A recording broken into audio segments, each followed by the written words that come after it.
Hello, my name is Chris Placencio, and this is my final project for Introduction to Artificial Intelligence, in which I use an algorithm known as best first search to play the Atari 2600 game Asteroids.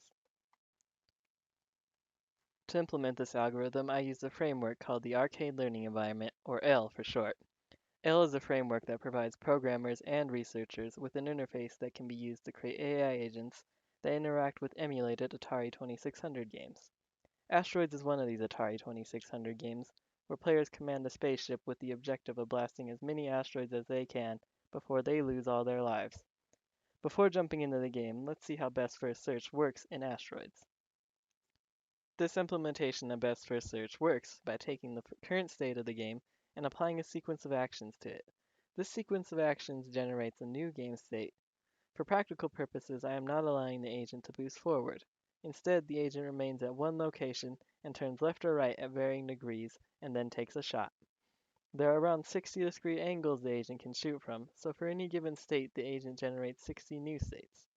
These states each contain a reward value, which is the amount that the game score changed from the old state to the new state. The agent then chooses the new state that provided the highest reward, stores the sequence of actions that generated the state, and repeats this process again on said state. This continues until our space explorers run out of ships to deploy. Now let's take a look at the algorithm in action.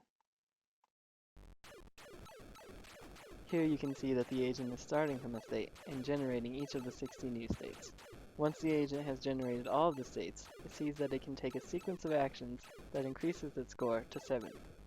It then repeats the process, generating 60 new states for the state we just found. As you can tell, the process is slow, and even without graphics, it takes around 6 hours for the program to complete.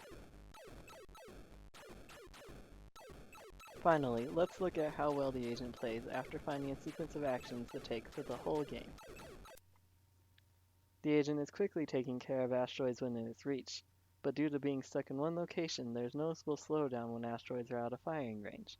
However, since the agent generates future states, it is effectively able to predict where new asteroids will appear before they spawn.